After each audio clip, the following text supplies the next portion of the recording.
Hi. Hi. How are you, Naseema? Good. How are you? I'm good. Thank you so much for joining me. Of course. You have such a cute dog. Oh my goodness. I didn't know you have a dog. Yes, that's big boy. Oh, he's adorable. Thank you. So, I just wanted to let you know because this is in the middle of the day when people are working. There may be, I don't know how many people are going to join. I do have about like 215 members in my club. Oh, So nice. people that do not join, they will get a recording of this. And I know that a Okay. lot of them are excited because they want to watch it. So, I have some questions for you. We'll just have a discussion about kids, about investing, about money. I just want to make it like easy going and whatnot. So I know we have Amber, and I know that a few other people may join as well. Okay.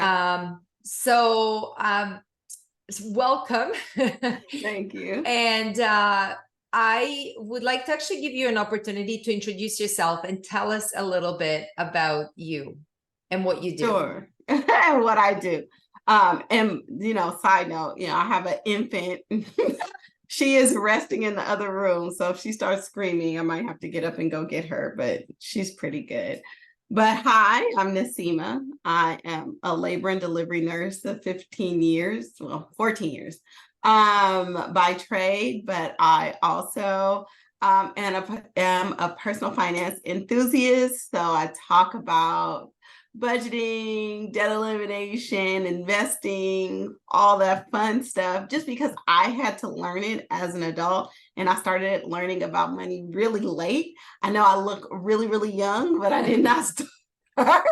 I did not start like really figuring out money until my mid 30s, and was a very late starter in investing and really learning how to invest. And so I just think that the lessons aren't that hard. They're just not often taught to people that look like me. And so I, am like on a mission to change that. That's amazing. So, what prompted you to start learning about investing? Because my club is literally it's a family membership club. So, Mhm. I mean, it is called Wealthy Kids Investment Club because the idea is that it is for families. So, if parents learn, eventually they will pass this knowledge on to their kids.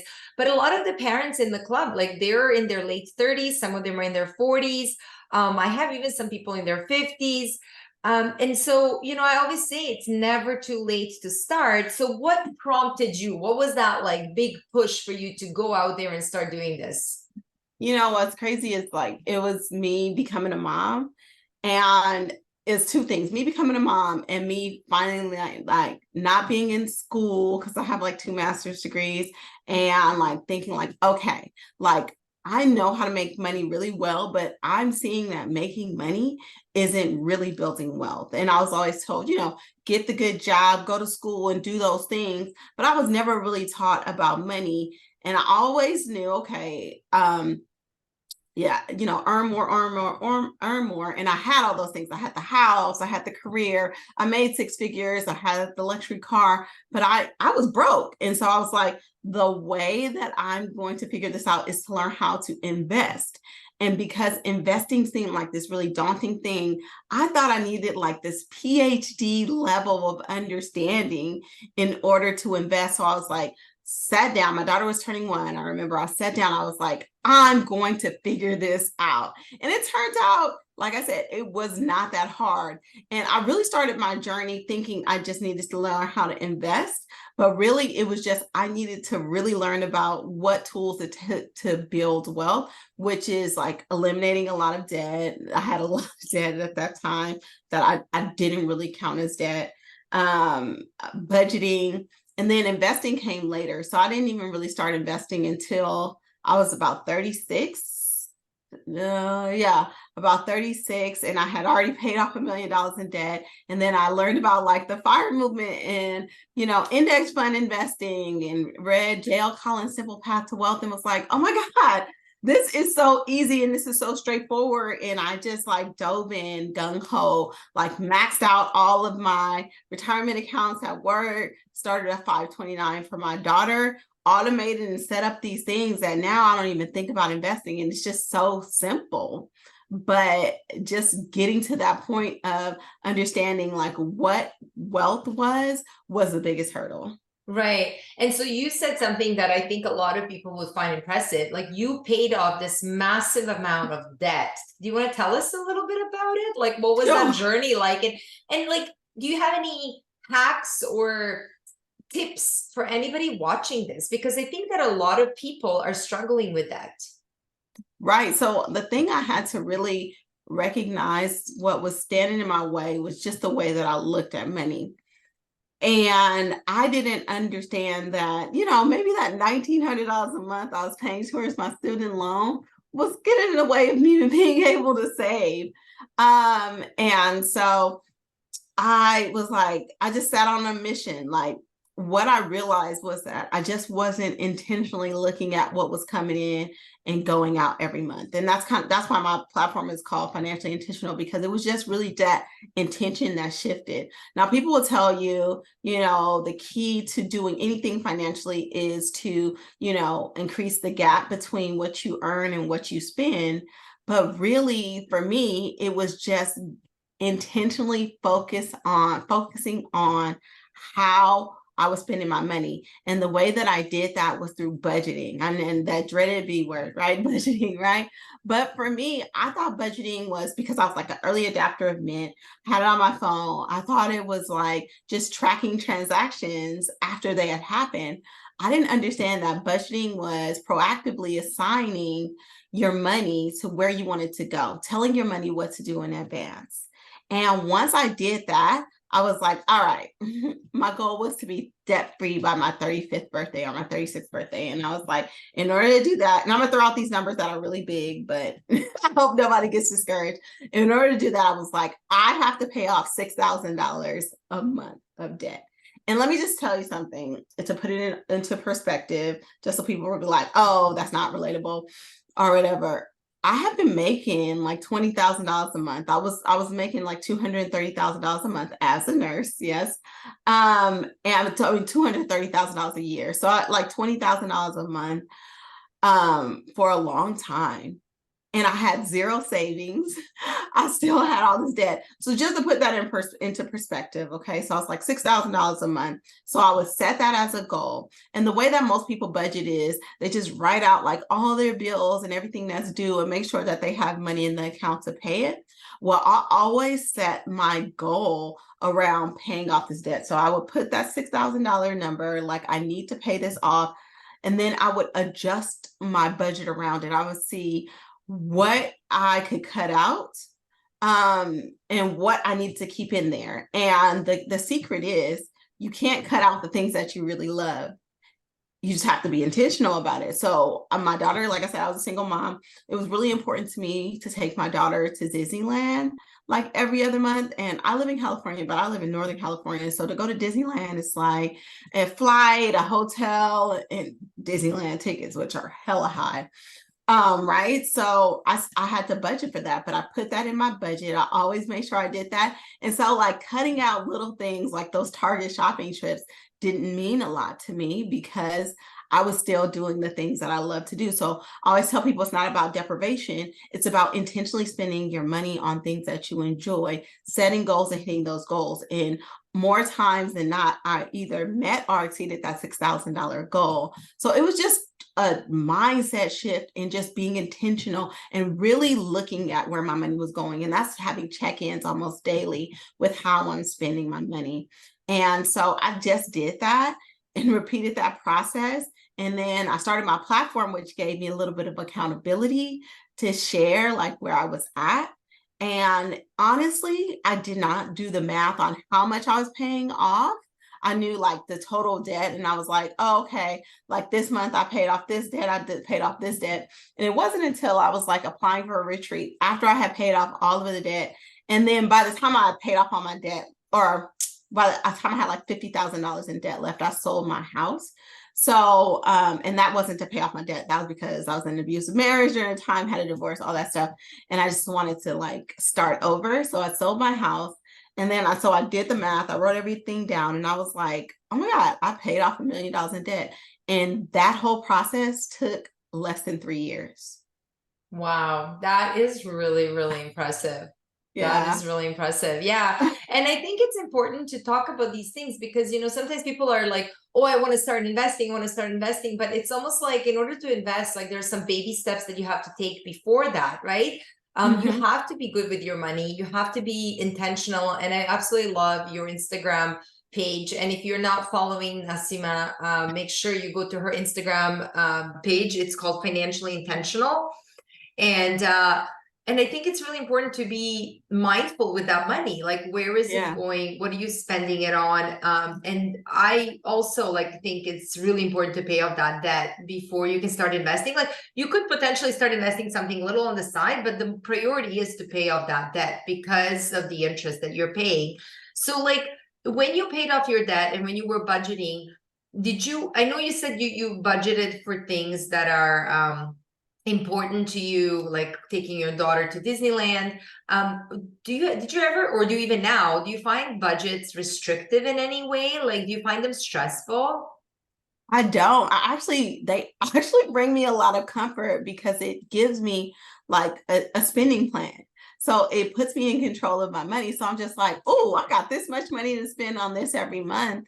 And like I said, it's that mindset shift. I don't know where along the lines people like got this concept that budgets are restrictive and they tell you what you can't do. But for me, it's like all the possibilities there for me. And it gives me a guideline on what to do with my money. And I know a lot of people have gotten money or, are expecting like bonuses and all of that kind of stuff. Like, even then, it gives me a guideline, like, where is this money going to go first? Like, do I need to build up this investment account? Do I need to pay off this debt or whatever? It just gives you that roadmap. So it helps you reach your goals faster. So definitely not restrictive. Definitely doesn't give me any kind of bad feelings. It actually is very like gratifying. Like I to fill out my budget. Like, I love looking at my budget. That's awesome. So I hope that gives everybody comfort and, makes people understand that, they can also do the same thing.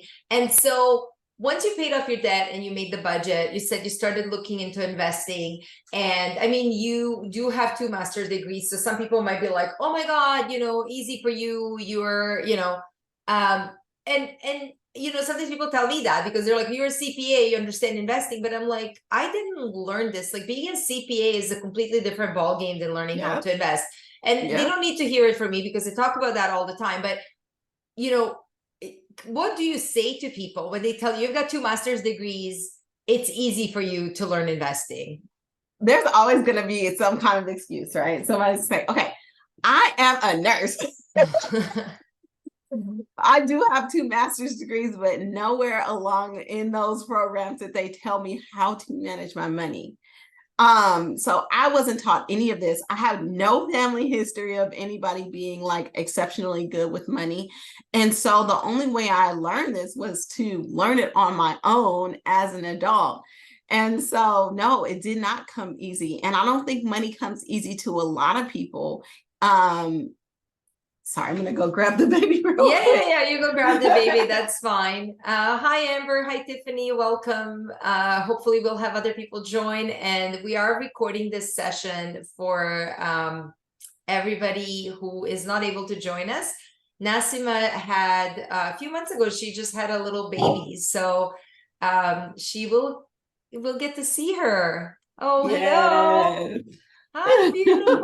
Oh my goodness. How old is she now? How many months? She's 3 months now. Oh, she's adorable. She's so cute. Thank you. Yeah, she's still kind of sleepy. Oh, well, let us know what you need to do. Oh no, we're okay. Yeah. But so what were your resources when you started learning how to invest? I know that you mentioned the book Path to Simple Simple Path to Wealth. Yeah, Simple Path to Wealth. I have it. It's over there. That's a great book to start off with. What other things would you recommend?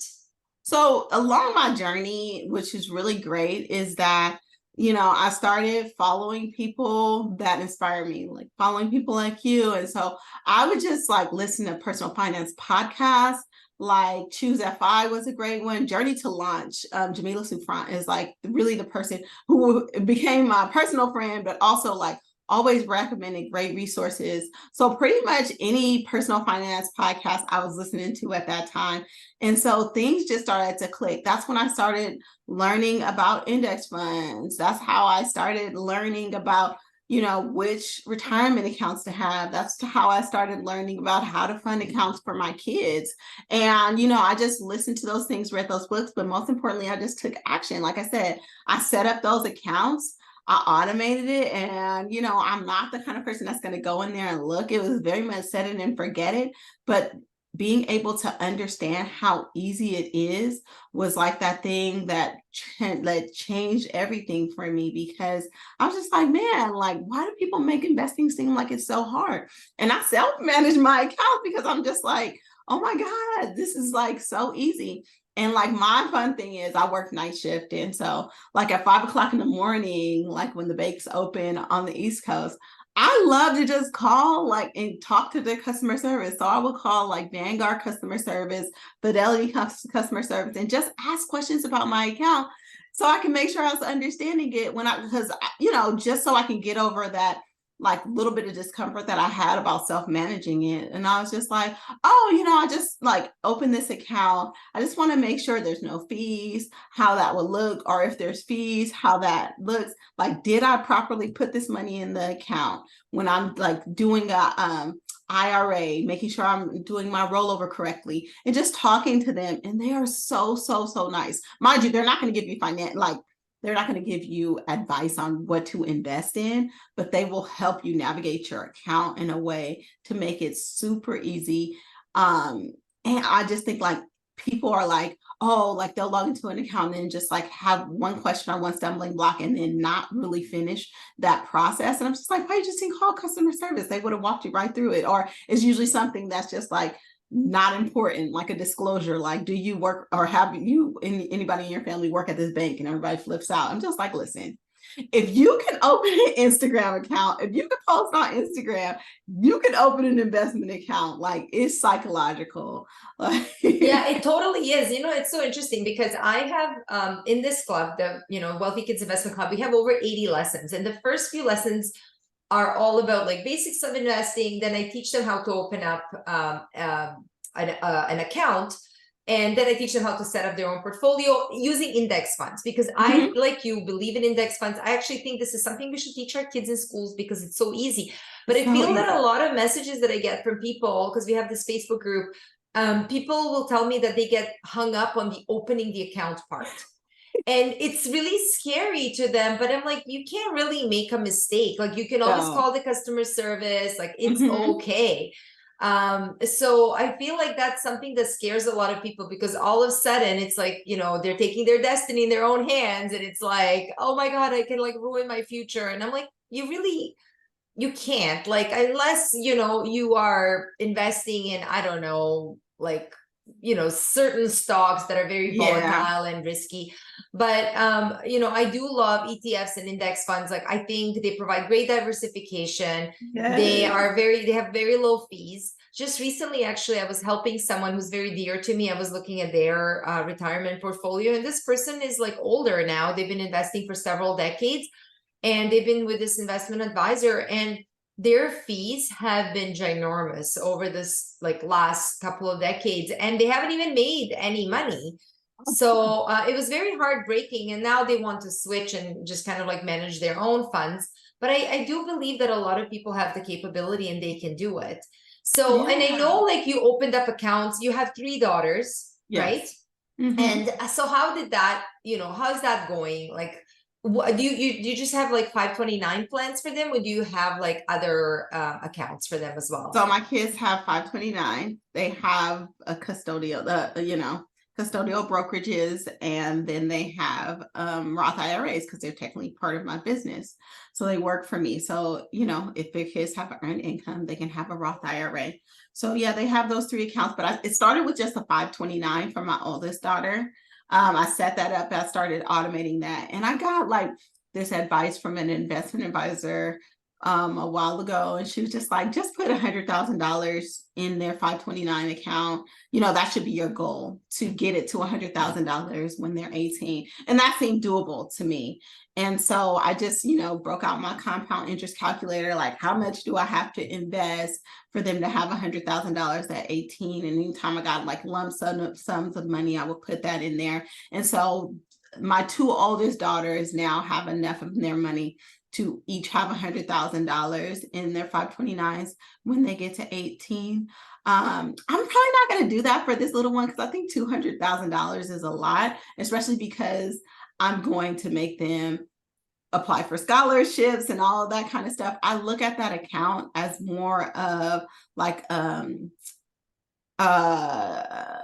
money transfer thing, like a wealth building tool for my whole family. And so it's going to be pooled, because the beautiful thing about a 529 is that you can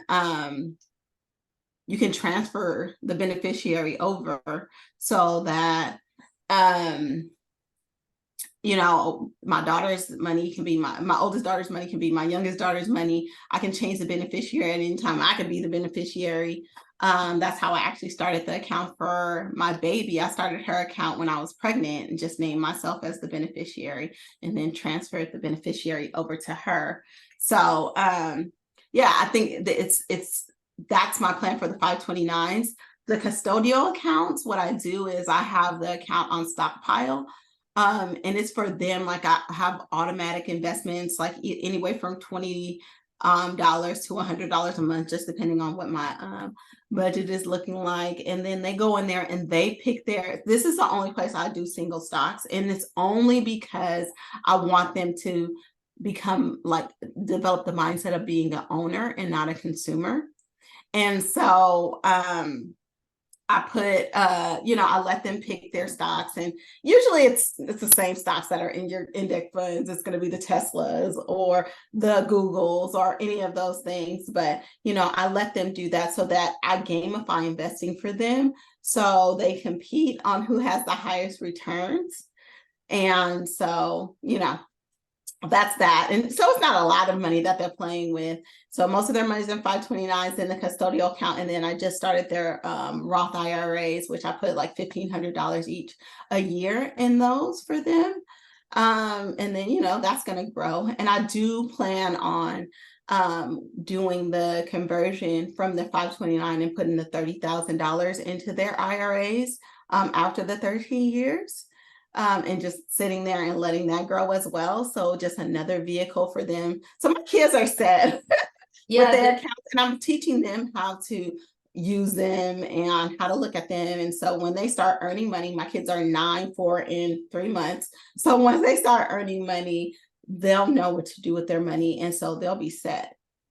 Yeah, I think that's absolutely amazing, because it's not just like setting them up and investing for them, but it's also important to pass on that knowledge. So I absolutely love that, you have these accounts for them and that they compete who's going to make more money. And so which one of them is making more money? Is it the older one or the younger one? The 4-year-old is winning. She wins consecutive, like every time. Like I don't think there's been a month where her sister has surpassed her. Oh, that's really cool. Yeah. But I think it's important. Like I spoke with Jeremy from Personal Finance Club, and I know that you know him. And for those of you who don't know Jeremy, he has an amazing Instagram account. It's called Personal Finance Club. And I remember asking him, I said, well, how did you become, so financially smart, and what happened? And he just said that like when he graduated from university, or even I think maybe when he was still in college, I don't know, but his dad, like with his first part-time job, his dad set him up with like custodial Roth IRA, and he was like, from now on, every time you get a paycheck, you take a portion and you invest. And he's like, I've been doing that ever since. And he said that he thought that everybody else was doing the same thing. And it wasn't until like he was in his early 30s, he was talking to some of his buddies, and he was just like, they're just talking about investing, and he's like, oh yeah, he's like, I've been doing this and whatnot. And he said, he's like, his friends were just looking at him like they thought, he was strange. But he's like, I just thought you guys were doing that too. And they're like, no. So he started explaining things to them. But anyways, the point is, like, we as parents, we have this I guess, responsibility to expose our children to different vehicles when it comes to investing, and just like teach them financial literacy, and not only provide for them. I mean, it's great that we can do all these things, we can set them up, especially if we start investing for them early enough, but you know, we do need to provide that knowledge. So like your kids, like, do they have a favorite stock, or do they have like a Each of them, like, yeah. So my youngest, I don't know, she's obsessed with Apple, and maybe that's why she's doing so well. But she knows she has an iPhone, she has an iPad, and so she recognizes the Apple symbol, and she's like, I want to invest in Apple. And then my oldest one, she kind of diversifies. She kind of shakes it up a little bit more. But she really looks at what's on sale. So if she's looking at the stock and she's seeing that it's red, like it's been trending down that day, she'll invest in that, but it's out of her favorite stocks. Like she has like Tesla or whatever Nintendo is, like whatever game thing. Or like whatever kind of clothes, or Disney or something like that. She'll look at that, but she won't buy the stock unless it has a down day. That is so smart. Like, so she's Yeah. learning to buy like when it's low, and Yeah. like hopefully sell when it's high. That's amazing. Good Yeah. for her. Yeah. Yeah, I think our kids too, like we've bought them stocks too for we invest for them primarily in index funds, but I did buy some stocks of companies that they know and understand, because it was that whole idea, like you, I want to teach them that they can be owners, not just consumers. So they also own Apple, they own, I think they own Netflix, they own I don't know. But anyways, and for those of you who are watching, you know, this is not investment advice. Like, you got to do what works for you and for your family. We are just sharing with you what has been working for our children. So I have a question for you. Did your parents ever invest? Like, did you? No, right? Same with my parents. It's funny. And it's funny. And my kids are like so funny, because I've been talking about this basically their whole life, right? So investing for them, like Jeremy, is just like, I thought everybody does it. And so my kids will make comments to people like, oh yeah, you know, I have like, you know, 6-figure portfolio, something. They were like, well, how did you get that much money? And like, they're like, duh, I invest. Like, don't you invest? Like, it's really easy. Like, and I think the most important thing that I do is, I mean, I talk to my kids about money all the time, and it's natural because I have this, you know, platform where I talk about money all the time. So they either hear it in the background, or I'm talking to them directly about it. But I think it's just like normalizing those conversations. But I just remember like talking about money was really taboo in my family. And like talking about money means, oh, like, are you trying to get my money? Like, what are you trying to do? Like, and I was like, no. And so like even having these conversations, so my dad is retired now, like I was trying to have the conversations with him early. And it was really, really hard, because he was like, no, I pulled all my money out of the stock market because it was so down. And I was like, that's the biggest mistake you can make. And he's like, well, I'm about to retire. I'm like, well, you're not going to pull all your money out at once when you retire. Like, these are like basic things, but it's just like, what do I know? I'm just a nurse, you know? But also, I think like they look at you probably like, oh, you're just my child. Like, what do you know, right? And exactly, it's like... exactly. But I think like, especially when people see the success that, like, it's harder to see it through me, but like to have kids that have so much money that has just grown, and it's just from me doing really simple things, and they see that my kids aren't deviating from like normal kid behavior. It's not like I'm making them like work in a factory and taking all of their money, right? Right. It's just the money that I set aside for them, and it's not because I'm like making all this extra money either. It's just because I was intentional, and I do these things first, and I plan these things out in advance so that they can have something. Yeah, absolutely. Yeah. And you know, I think having those conversations and not making money taboo, I think that's so important. I know even like with my daughter, I think around Christmas time, one of her friends, a good friend, he ended up getting a jar with $100 bill in it, and on the jar it said, it came from his aunt, and it said something like, oh, this is a jar for you to keep saving your money so that, you know, you have it for university. My daughter, this was like last year, she was in grade 8. So she said to me, and I said, oh, that's really nice. She's like, well, I have to tell him he shouldn't be putting his money in a jar. He's like, it's better for him to put it in a stock market. He's like, it's like the inflation is gonna like eat away his purchasing power. Go ahead, girl. And I was like, okay, I'm doing something right? It's kind of like, Yes. sometimes I wonder because, I talk about it, they roll their eyes sometimes, whatever, but I'm like, okay, they They're are getting it. listening. It's sinking in. Yes. I Yeah. love And, it. I feel like we have to talk about it. Sometimes it's not just like you talk to them once about it and they get it. It has to be part of everyday conversation. It has to be part of their upbringing. Right. I think that's probably like the best way to do it. So what other lessons are you teaching your kids? I mean, are you teaching them investing? Like, do you have any other like specific things that you do with them? I just like, I have, yeah, I don't know about you, but like people like to buy my kids stuff. And it's kind Mm-hmm. of annoying to me. Like, you have enough stuff.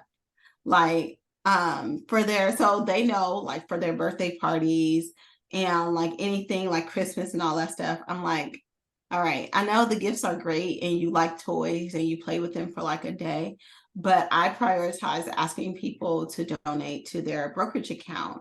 And I'm just like, listen, like this money is going to grow so much better than these toys that you're going to play with for like a second, and then they're not going to matter. And so to having those conversations with them, but really it's just like, I just talk to them at the level that they're at. And, right now they're so young, it's really not a lot I can do or say, just those basic concepts. And I just, like I said, I explain to them like when they're working with me, like, where the money is going. And they're usually working with me and teaching a certain financial concept anyway. So they're learning at the same time. The other thing I'm teaching them about is credit, because I didn't have access to credit until I was older. So I added them on my credit cards and taught them about why I'm doing that. And yes, they have their own credit cards. No, they cannot use them. And this is why I'm doing it. But other than that, I just keep it really simple.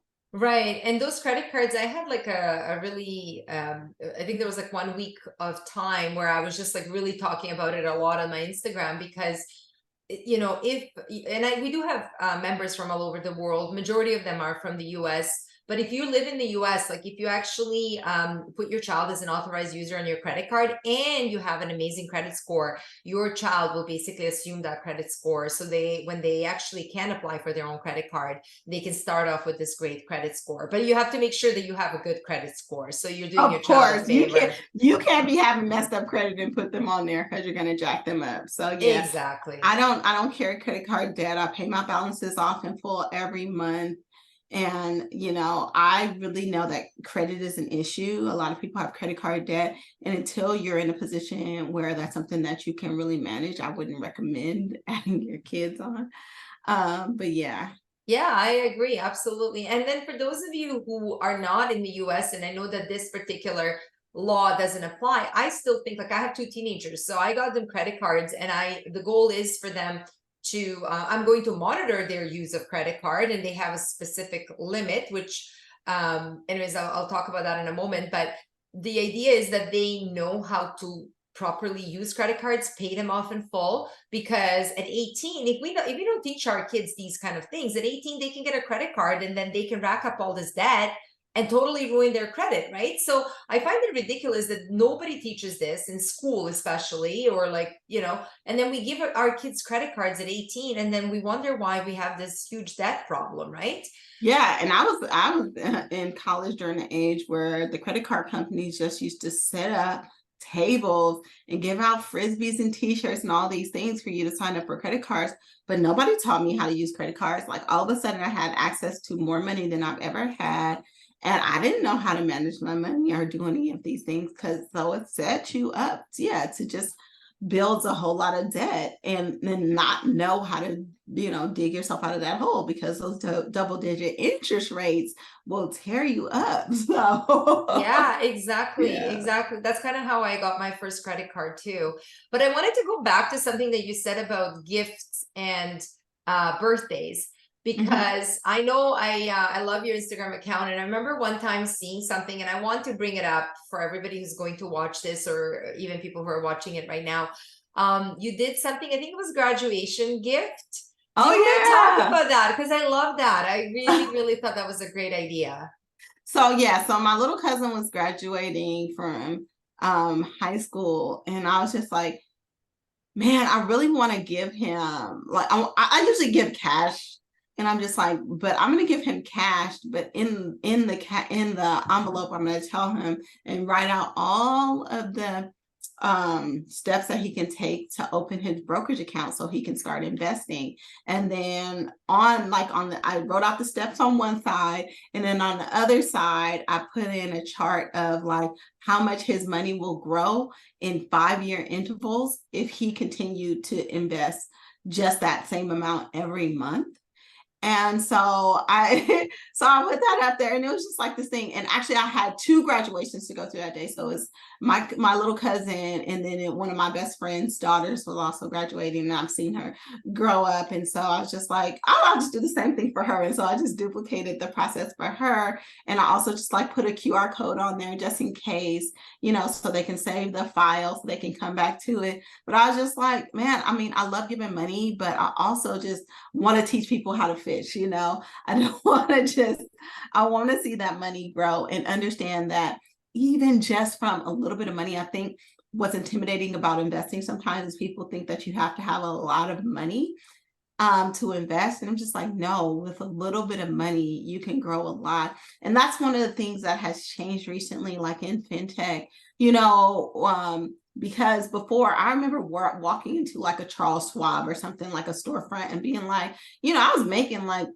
when I got my first like real nursing job, like $75 an hour. I thought I was popping, right? And I was like, oh, I got this money, I can finally invest. And they were like, oh, we have like a $10,000 minimum. And to me, to not have any savings and for them to say that, it was really discouraging. And that's why I was like, I don't know, I can't do this on my own, and I don't have enough money. And it was like this huge like thing. But now you can open a Fidelity account with as little as $5 or $10, automate your investing. And it's like, once you start there, like sky's the limit.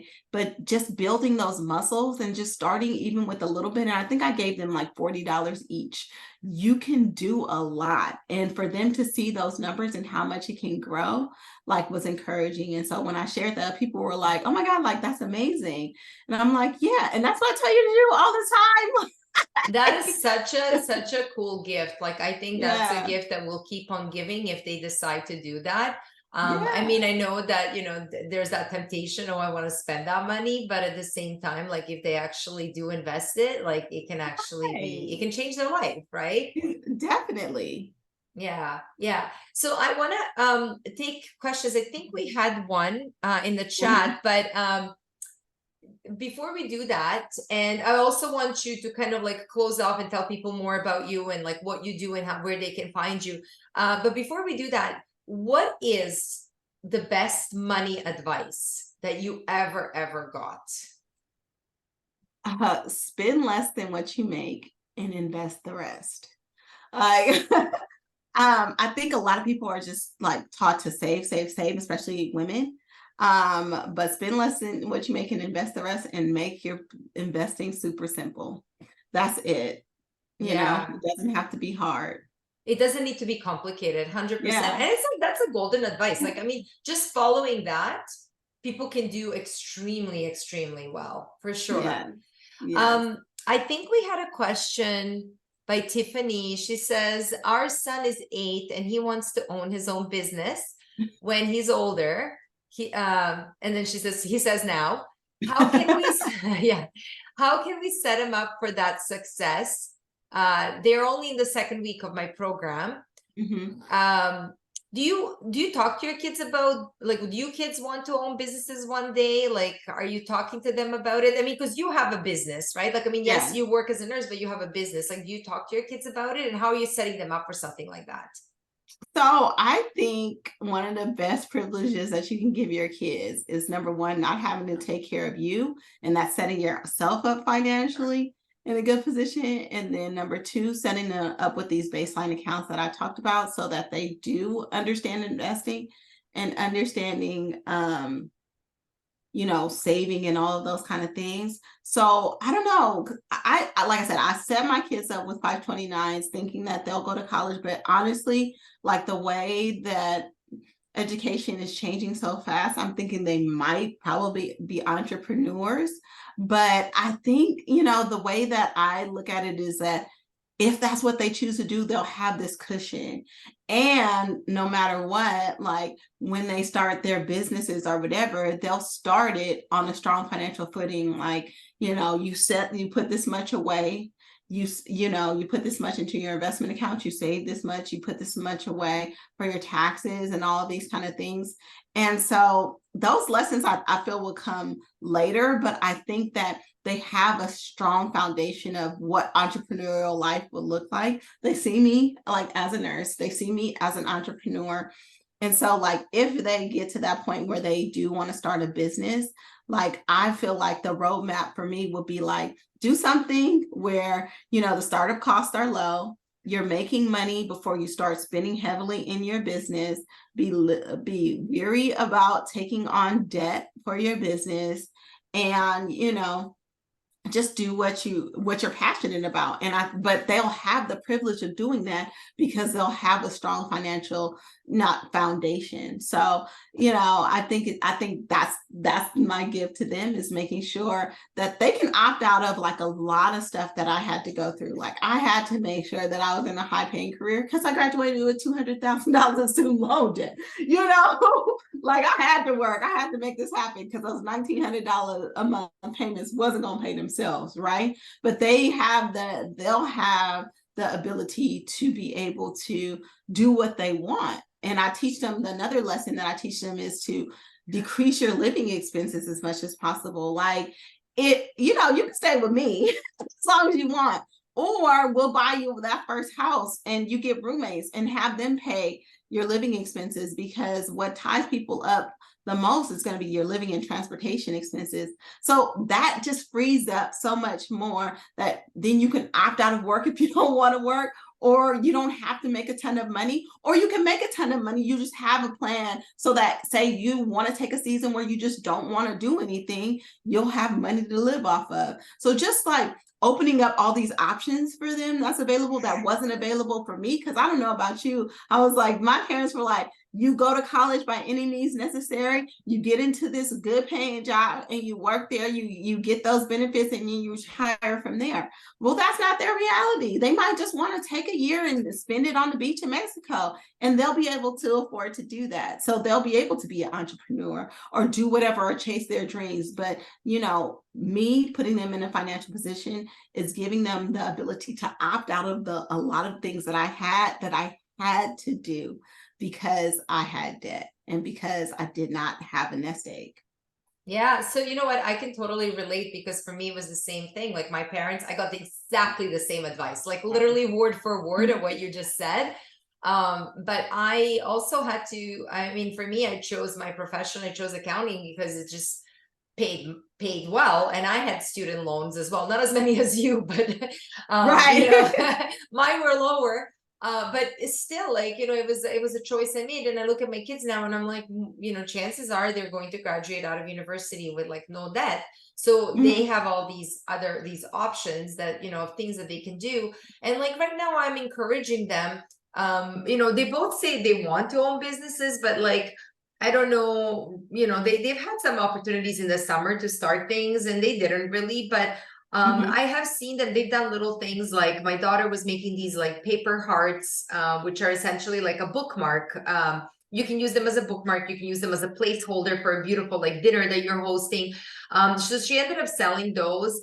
But it was like, little things like, and I think like when it comes to business ownership, like when the kids are little, like I think it's good for them to try different things. They don't necessarily need to stick with that. It's not like, oh my God, this is what they're going to do for the rest of their life. It's more like, oh, we're going to do like a lemonade stand this weekend. Let's see how much money we can make. So it's all these like little lessons that I think they can compound over time to help them, become, I guess, have knowledge so that they can become like really good business owners one day. And then one thing that I heard that is like genius advice is that most successful businesses solve a problem, right? So if you teach your kids to think about things in a way that they can solve that problem, it helps them like develop that entrepreneurial mindset as well. So give them little tasks around the house that they can do that like solves the problem, instead of just saying, oh, well, this is how you do it. Kind of like let them walk through that process and do that.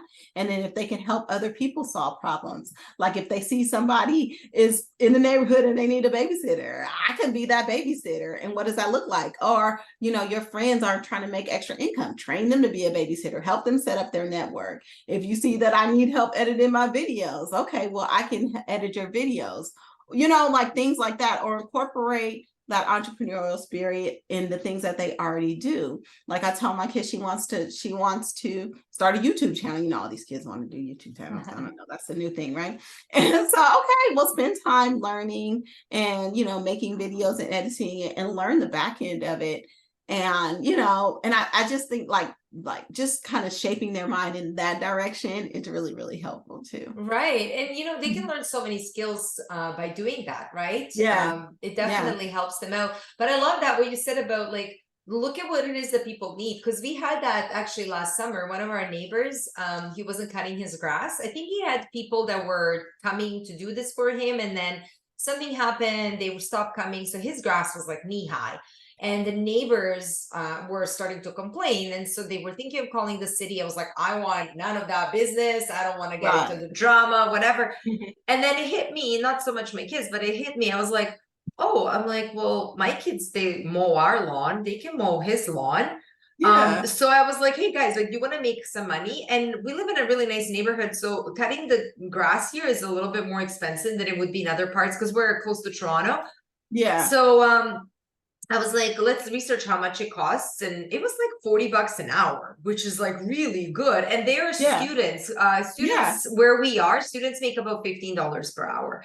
Right. So I was like, why not do this? And they agreed. And so I prepped them. Like I told them, you know, you're going to go and you're going to present this opportunity for our neighbor. And, you know, you're going to give him a little story, like, you know, we're looking to earn money and because we also want to save some money. And like, I was like, what are you saving for? And I think they were saving for their new cell phones or something. So it's like, the money's going to go here. And, you know, we're looking for an opportunity to like cut somebody's grass because we're already cutting ours. And they gave this whole spiel. And it was nerve-wracking for them to go up to his door because they don't really know him. But they did, like they went and they talked to him and he was like, yes, he's like, please cut my grass. Cause he's like, I don't have time to do it. And I'm looking for people. So this whole past last summer, like they were cutting his grass. And, you know, there was also an opportunity where I said to them, I'm like, you can go to other people in the neighborhood. Cause I could see like there are some houses where the grass is a lot taller than it should be. And it's probably because people are busy. But they didn't seem interested. So I didn't want to push it. I was like, you know, sometimes entrepreneurship also has to be kind of like self-driven. Like you can't push it, right? Like you can give ideas, but then they have to take the ownership and do it. But it was a good summer. Like they made decent money and it was, I don't know, it was a good experience for them. Yeah, I love that.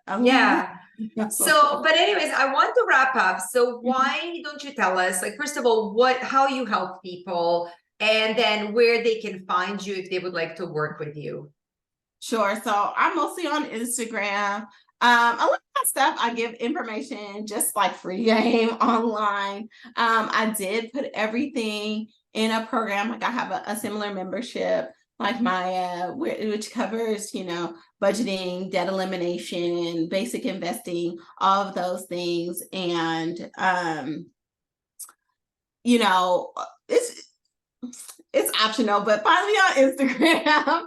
It's financially intentional. And just follow me there. I usually just share my tips and tricks there. That's my biggest platform, or financiallyintentional.com if you want to check out some of my resources. Thank you, Tiffany. Yeah, I appreciate you, but that's where I'm at. I mostly hang out on Instagram. Feel free to DM me any questions, any resources I have to share. I'll shoot them directly to you there as well. perfect. And what I'll do is, because I will post this video in our Wealthy Kids Investment Club, I will also post it on my YouTube channel. It's not huge, but there are some people there. And then I'm going to put all the links and then in the description, in the caption, so that way you can actually find, you can actually go to those links and, Perfect. get the help that you need. But anyways, thank you so much. I know you're extremely busy. You have a business, you're a nurse, you've got 3 kids, you're a single mom, and look at that beautiful baby that was quiet this entire time. She's a keeper. She is, let me tell you, she is so sweet. Like, I looked up, she's like the best baby ever. So, Oh, she's adorable. I wish you were thank closer. you. I love babies. I don't want to have any more. I think I'm done. But I love babies. I just like every time I see a baby, like somebody in our family has a baby or whatever, I'm like, I will babysit, I will hold them. I get my baby fix, But Well, if you're at FinCon, feel free to come grab a baby. she's gonna be at FinCon? Oh yeah. Oh Oh, yeah. okay. Oh yes, I'm definitely coming by to say hi. Okie dokie. All right. Well, thank you again for joining us and enjoy your day. Okay, Thank you so bye. much for having me. It's been a blast. Bye. Bye.